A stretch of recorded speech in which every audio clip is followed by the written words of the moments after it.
알고 지내는 한 목사님의 이야기입니다. 그분은 어려서부터 하나님께 소명을 받고 이제 목회자가 되겠다라는 마음을 가지고 또 무엇보다 하나님을 향한 마음이 너무 뜨거워서 이분의 꿈이 순교자가 되었습니다. 순교자라는 꿈을 가지고 이 세상을 살다가 신학교에 들어가서 이제 여자친구를 만나게 된 거죠. 와, 저 여자랑 결혼하고 싶다라는 생각으로 교제를 하고 이제 그 여자의 집에 이제 허락을 받기 위해서 찾아갔습니다. 그녀는 목사님의 딸이었습니다. 목사님의 딸이니까 이제 장모님, 장녀들 되실 분이 이제 목사님과 사모님이겠죠. 그러니까 우리 처갓집에서는 나의 꿈을 이해해 줄 거야. 나의 꿈은 순교자인데 이제 그 생각을 가지고 부모님에게 찾아갔습니다. 그리고 자신 있게 본인을 소개했죠. 따님과 결혼을 하고 싶습니다. 제 꿈은 순교자입니다. 딸 가진 아빠의 마음을 놓고 보면 걔가 찾아온 것만 해도 기분이 상할 것 같은데 딸을 달라고 하면서 본인의 꿈이 순교자다라고 하면 어떤 생각이 들겠습니까? 부모님의 마음이 아마 우라통이 터졌을 것 같습니다. 그래서 보다못한 어머니께서 이렇게 말씀하셨습니다. 아니 순교할 거면 내 딸하고 결혼을 왜 하냐? 순교할 거면 혼자 살지 굳이 남의 딸 데려가가지고 왜 민망히 만들겠다고 하냐? 이제 그렇게 이야기를 하신 겁니다. 순간 정적이 흘렀겠죠? 어떻게 해야 될지 몰라서 아마 고민을 했을 겁니다.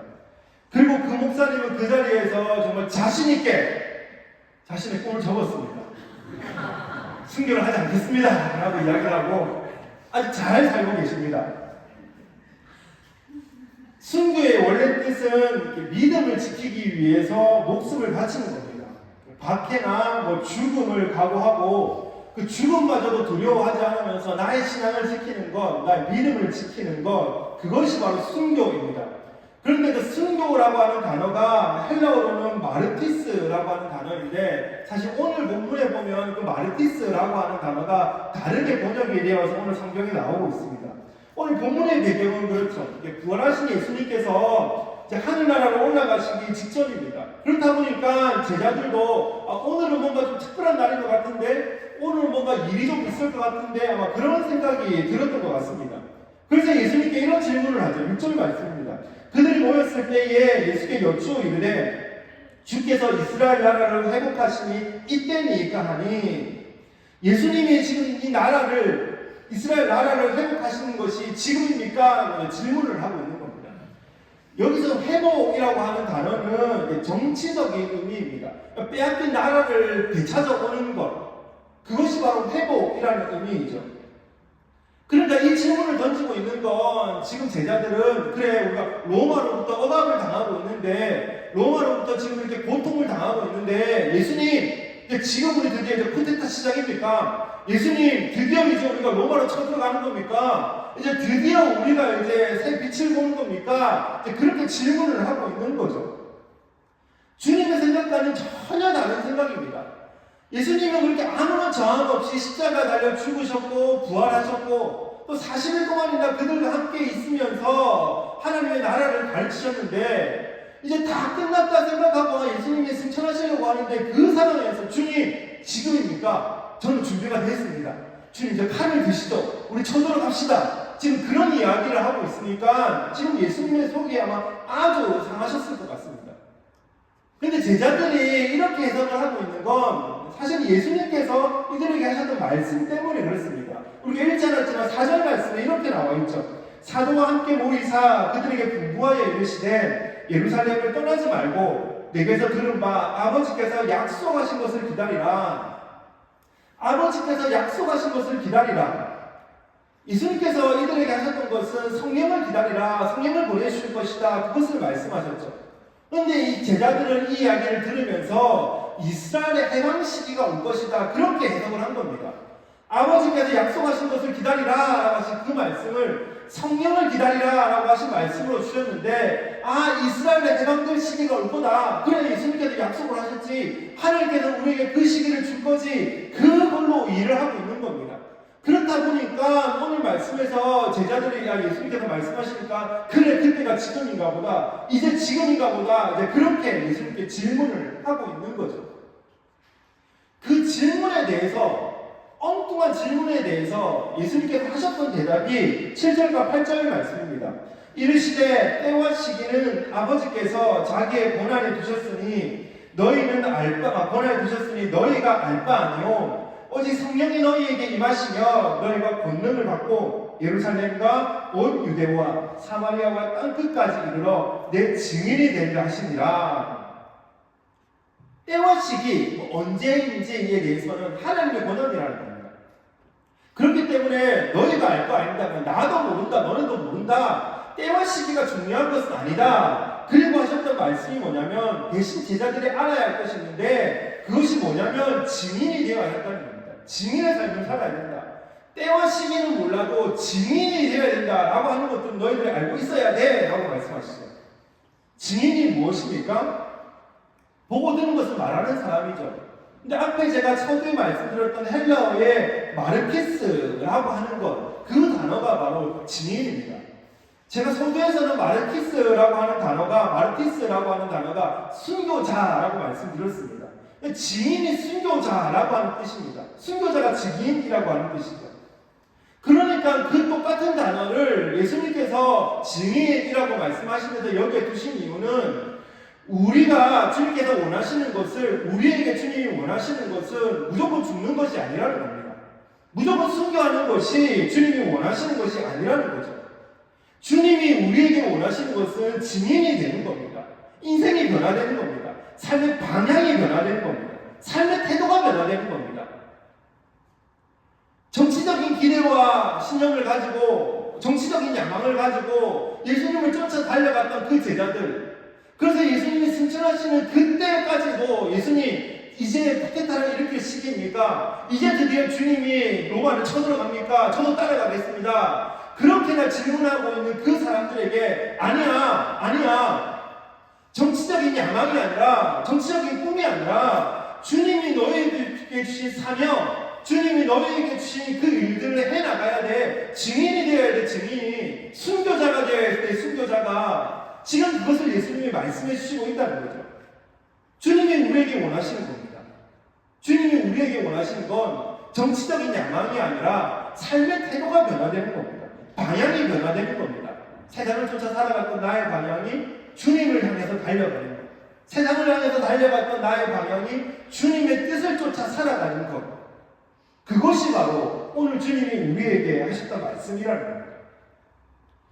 지난주 말씀에서 드렸던 것처럼 사도행전에 나오는 베드로나 사도행전에 나오는 베드로나 얼굴도 이름도 똑같았는데 사도행전에서는 그렇게 주님의 뜻도 모르고 살아가다가 사도행전에서는 오직 주님의 뜻만을 향해서 달려갔던 그 이유, 베드로가 그렇게 될 수 있었던 그 이유가 그는 바로 주님의 증인이 되었기 때문입니다. 주님의 증인이 되었기 때문에 베드로는 삶의 방향이 바뀌었고 주님이 원하시는 삶을 살아갈 수 있었다는 겁니다. 주님이 우리에게 원하시는 건 내 목숨을 내어놓는 것이 아닙니다. 주님이 우리에게 원하시는 건 주님의 증인이 되는 겁니다. 주님의 증인이 되어서 주께서 말씀하신 그 일들을 이뤄나가는 것, 그것이 바로 우리가 해야 할 일이라는 거죠. 그렇다 보니까 우리가 성경을 보면서 증인이라고 하는 걸 그냥 복음 전하는 것, 그 정도로만 해석을 할 수가 있는데 사실 증인이라고 하는 건 복음 전하는 것, 그 정도의 문제가 아닙니다. 물론 예수님의 증인은 복음을 전하는 것이 맞습니다. 그래서 만나는 사람들마다 예수 그리스도의 제자를 세우고 그들이 그리스도인으로 세워지게 하는 것이 우리에게 해야 될 일은 맞습니다. 그러나 오늘 성경은 그 정도를 말씀하시는 것이 아니죠. 그것보다 더 나아가서 증인이 무엇을 해야 되는가라는 하는 것을 성경이 우리에게 요구하는 것은 더 많이 있다는 겁니다. 그래서 오늘 말씀을 통해서 과연 성경은 우리에게 무엇을 요구하고 있는지를 좀 살펴봤으면 좋겠습니다. 첫 번째로 우리가 기억할 것은 증인의 기초는 권능입니다. 증인이라고 하면 권능을 가지고 있어야 된다는 거죠. 오늘 본문 말씀을 보면 예수님께서 증인이 되어라 라고 말씀하시면서 무작정 증인이 되라고 말씀하신 것이 아닙니다. 증인이 되기 위해서 필요한 것이 있다라고 말씀하시는데 그것은 바로 8절에 나오죠. 오직 성령이 너희에게 임하시면 너희가 권능을 받고 내 증인이 되리라 그렇게 말씀하십니다. 오직 성령이 너희에게 임하시면 너희가 권능을 받고 내 증인이 된다 그렇게 말씀하고 있습니다. 우리말 성경에서 이게 오직이라고 하는 단어가 제 앞에 나와 있고, 그리고 성령을 수식하고 있는 것처럼 보이니까 뭐 오직 성령이 임하시면 그렇게 우리가 좀 해석되기 쉬운데, 사실 헬라어 원문에 보면 이게 오직이라고 하는 단어는 권능과 연결이 되어 있습니다. 그러니까 주님이 우리에게 말씀하시는 것은 오직 권능이 너희에게 있으면 너희는 내 증인이 될 수 있다, 이렇게 말씀하시는 거죠.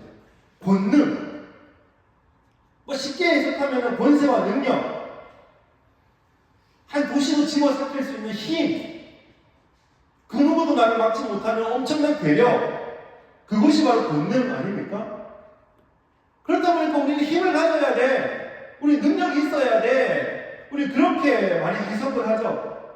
괴를 크게 세우고 힘으로 다스리려고 합니다. 누구든지 힘 앞에서 꼼짝 못하게 만들려고 하는 것, 그게 우리의 모습입니다. 그러나 성경이 말하는 권능은 이런 종류의 힘을 말하는 것이 아닙니다. 한 도시 정도 내가 뭔가 집어삼킬 수 있고 누가 와도 꼼짝 못하게 할 수 있도록 내가 힘을 가지고 어깨가 잔뜩 힘이 들어간 것, 그것이 주님이 말하는 권능이 아니라는 거죠. 오히려 주님이 말하는 권능은 그 반대의 개념입니다. 섬김, 희생, 사랑. 기독교는 주님이 우리에게 하라고 하셔서 세례를 베풉니다. 세례는 죄를 용서받았음을 외적으로 나타내는 표시이죠. 그렇기 때문에 죄인이었던 사람이 내가 이제 주님을 믿습니다, 그리고 하나님의 자녀로 살겠습니다 라고 하는 그 믿음의 고백, 공동체 앞에서 고백을 하는 것, 그것이 바로 세례입니다. 그렇기 때문에 예수님에게는 세례가 필요가 없습니다. 왜냐하면 예수님은 완벽한 인간이시지만 우리와 다르게 죄가 없으신 분이셨기 때문입니다. 그런데 성경을 보면 예수님께서 세례를 받으시는 장면이 나옵니다.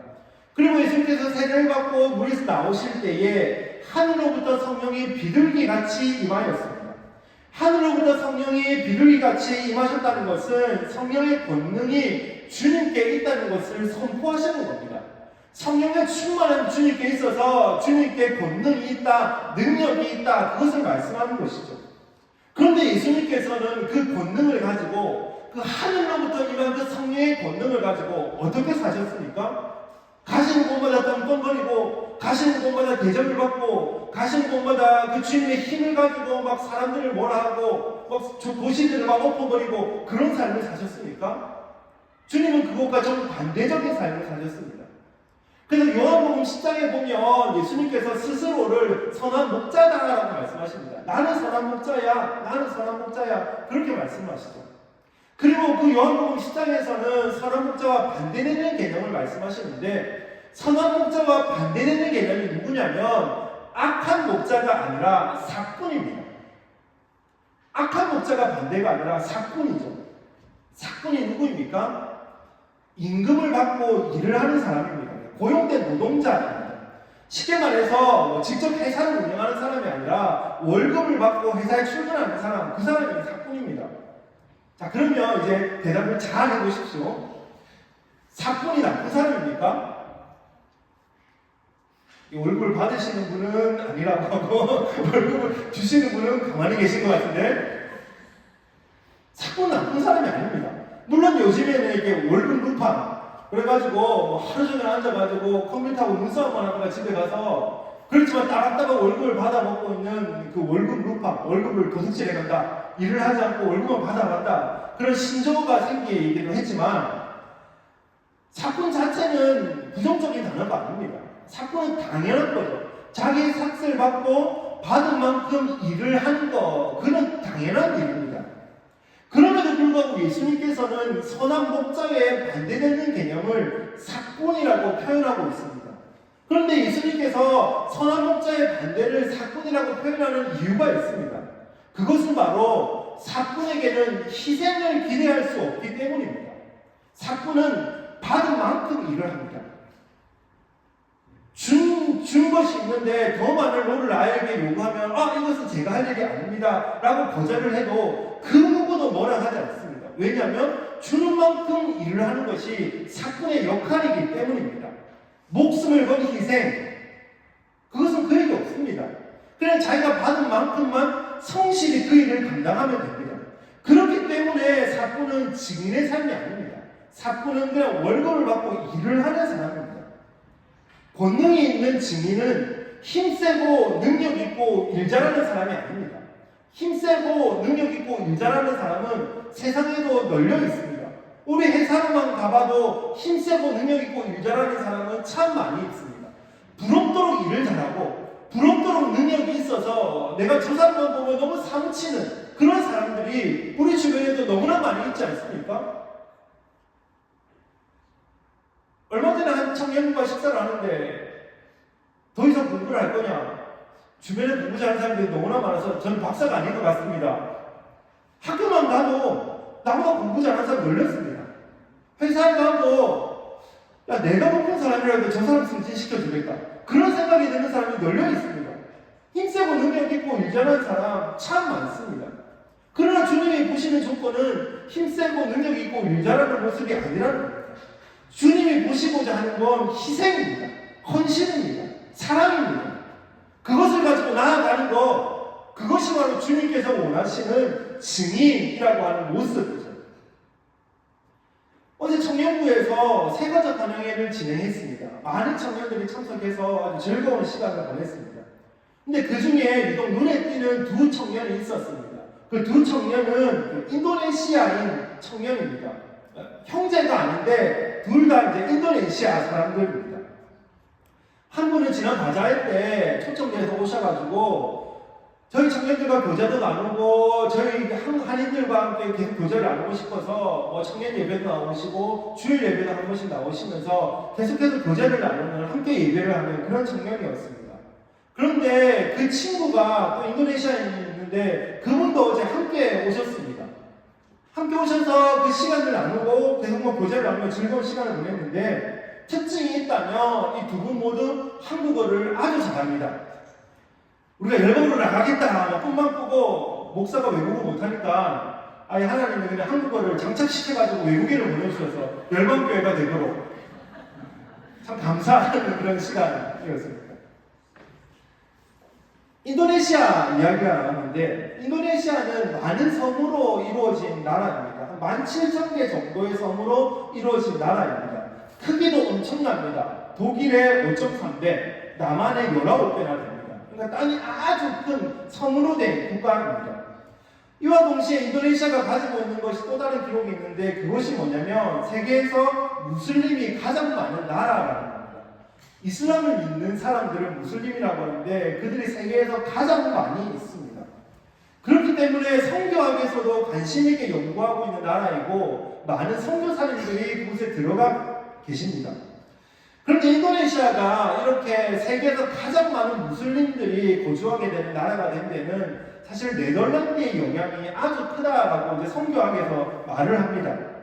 기독교 국가인 네덜란드가 인도네시아를 지배한 것이 한 350년 정도가 됩니다. 거기에 있는 많은 자원들도 있고 하다 보니까 이제 거기를 지배를 하게 되었죠.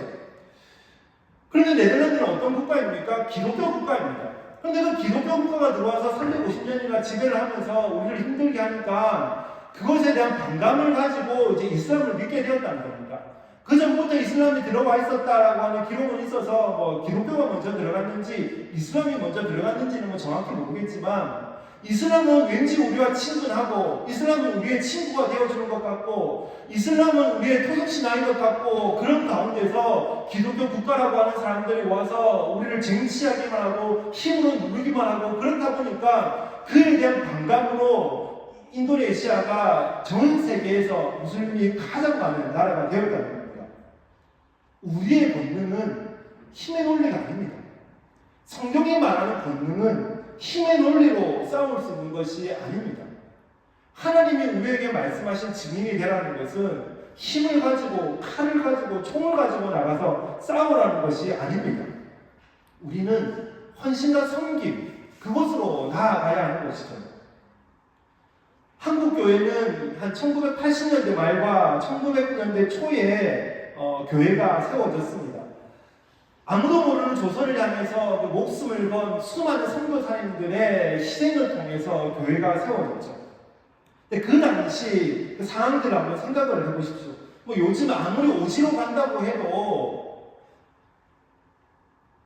그들 가서 그것을 좀 불편하겠지, 선교사님들이 좀 힘들게 사시겠지, 그 정도 생각이지만 아니, 가는 길에 돌아가실 수도 있을 거야. 어쩌면 이분을 다시 만나지 못할 수도 있을 거야. 그런 생각으로 파송을 하는 경우는 없습니다.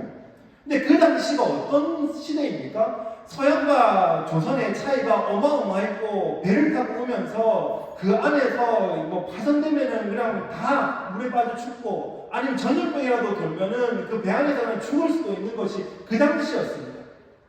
어렵게 그들이 조선에 와서 이제 그곳에서 복음을 전하는데 조선에 들어온 선교사님들의 나이는 많은 나이들도 아니었습니다.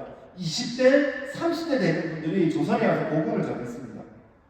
제일 처음에 오셔서 선교했다라고 말하는 토마스 선교사님의 나이는 27세였습니다. 양아지 외국인 묘지에 처음으로 묻힌 헤론 선교사님, 이분은 얼마나 똑똑했든지 20대 때 자기 모교에서 의사였는데 의과대학 교수가 되어달라고 그렇게 요청이 들어왔음에도 불구하고 그것을 뿌리치고 30대 초반에 한국으로 들어오셨습니다.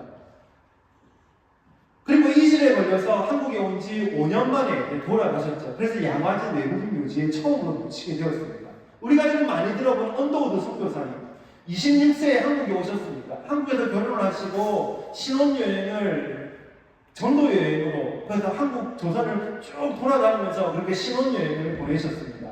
아펜젤로 선교사님은 27세, 그리고 헐버트 선교사님은 23세에 들어오셨습니다. 20대 초반, 우리 청년들보다 어쩌면 어린 그 나이에 한국에 들어오셔서 한국을 위해서 학교를 짓고 병원을 짓고 교회를 짓고 오래 산 것도 아니라 이질에 걸려서 짧은 시간 그곳에서 빛처럼 살다가 불꽃처럼 살다가 그냥 이름도 빛도 없이 사라져버린 그들이 바로 한국에 들어오신 선교사님들입니다. 그 선교사님들의 희생과 헌신이 한국의 교회를 세우고 한국의 교회를 부흥시켰고 오늘 우리는 그 열매가 이 자리에 앉아있는 것입니다. 우리의 권능은 세상이 말하는 힘이 아닙니다. 우리는 힘에 놀리고 세상과 맞서 싸우는 것이 아닙니다. 헌신과 희생과 사랑, 그것을 가지고 우리는 나아가야 합니다. 그들이 바로 증인입니다. 오늘 우리의 삶이 그런 증인이 되시기를 간절히 바랍니다. 그런가 하면 두 번째로 오늘 말씀을 통해서 우리가 좀 생각해 봐야 될 것은 증인은 이곳에서 지금을 살아가는 사람이라는 겁니다. 이곳에서 지금을 살아가는 사람, 그 사람이 바로 증인입니다. 오늘 보면 8절 말씀입니다. 오직 성령이 너희에게 임하시며 너희가 권능을 받고 예루살렘과 온 유대와 사마리아와 땅끝까지 이르러 내 증인이 되리라 하십니다. 우리를 향해서 증인이 되라 라고 말씀하시죠. 그리고 가라 라고 말씀하시는데 어디까지 가라고 말씀하십니까? 땅끝까지 가라고 말씀하십니다. 땅끝까지. 땅끝이라고 하니까 뭐 저 동남아 오지를 얘기하나? 뭐 지구 반대편을 얘기하나? 그렇게 생각할 수 있는데 땅끝이라고 하는 건 그냥 우리가 살고 있는 곳입니다. 내가 서 있는 곳입니다. 앞으로 향해서 나아가면 사실 내 등 뒤가 땅끝 아닙니까? 한 바퀴 돌고 오면 여기에 서게 되죠.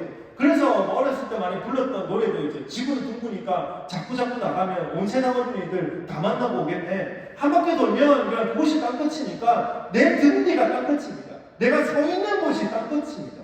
그러니까 주님이 우리에게 말씀하시는 건 네가 서 있는 그곳에서 지금 네가 서 있는 그곳에서 지금 네가 할 일을 해. 지금 네가 증인으로 살아야 돼. 그것을 우리에게 말씀하고 계신다는 겁니다. 선교지를 방문하다 보면 은퇴국에 이제 선교지로 오신 선교사님들이 종종 계십니다. 목회자로 사역을 하시다가 선교사로 전향을 하신 그런 케이스를 말씀드리는 게 아니라 그냥 평생 다른 일을 하시다가 이제 선교사로 이제 전향해서 오신 분들입니다. 인생의 절반은 세상 일을 했기 때문에 은퇴하고 난 뒤에 남은 인생을 주님 위해 드리겠습니다. 그런 마음을 가지고 이제 선교지로 오셨습니다. 그러니까 최소한 60세 이상이 되신 분들을 말씀드리는 거죠.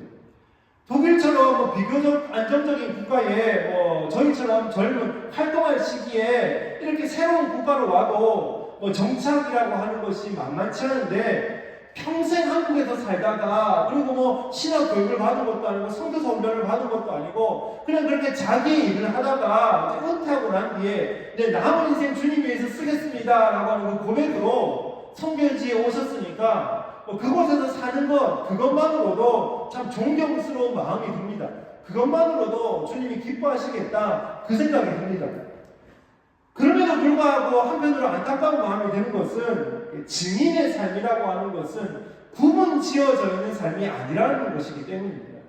증인의 삶이라고 하는 거, 내가 내 돈 벌고 내 일하고 있으니까 이것은 나의 일이고 주님 일을 하고 있으니까 그것은 증인이다. 그렇게 구분 지어서 우리가 살 수 있는 것이 아니라는 거죠. 증인이라고 하는 건 내가 살고 있는 삶의 터전 속에서 지금 행하는 것입니다.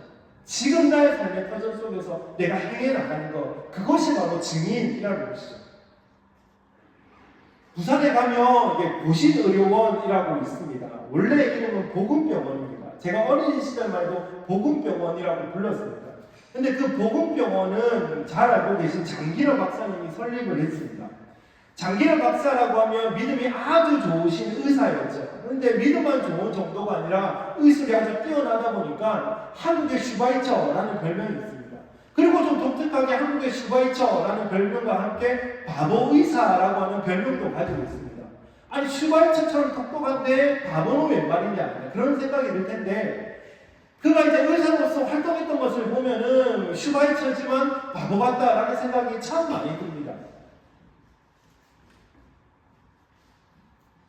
그는 돈이 없어서 의사를 못 만나는 사람들을 위해서 복음병원을 지어놓고 무료로 이제 사람들을 고쳐주기 시작했습니다. 병원이 커지니까 일을 하는 사람들과 함께 해야 될 수밖에 없어서 이제 그곳에서 이제 어쩔 수 없이 이제 그 사람들에게 그 치료비를 받게 되었습니다. 그럼에도 불구하고 돈이 없는 사람들이 많으니까 그 사람들을 위해서 자기의 월급으로 대신 치료비를 다 내어주었습니다. 그래서 그분이 은퇴해도 가지고 있는 돈이 없었죠.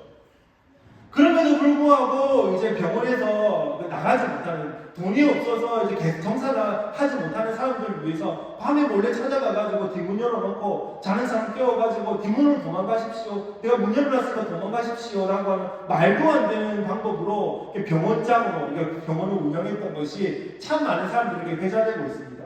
무엇보다 재밌었던 일화가 있는데 한 번은 처방전에 닭 2마리라고 하는 처방전을 쓰고 돌려주었답니다.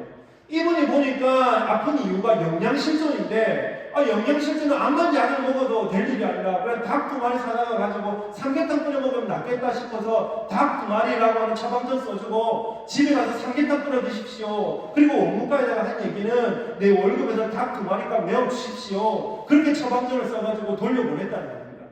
그렇게 말도 안 되는 방법으로 병원을 운영했죠. 그래서 이분의 별명이 바보 의사입니다.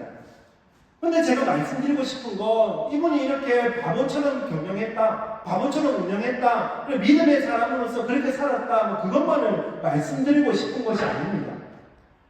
장기로 의사가 그렇게 된 건 그 책을 보면 그의 할머니의 영향을 굉장히 많이 받았다라고 책에서 기록하고 있습니다. 그의 할머니는 어린 시절에 그 손자 장기로 옷을 입히면서 늘 이렇게 말을 했다고 합니다. 기려야 너는 다른 사람을 따뜻하게 해주는 오빠 같은 사람이 되어라. 기려야 너는 다른 사람을 따뜻하게 해주는 오빠 같은 사람이 되어라.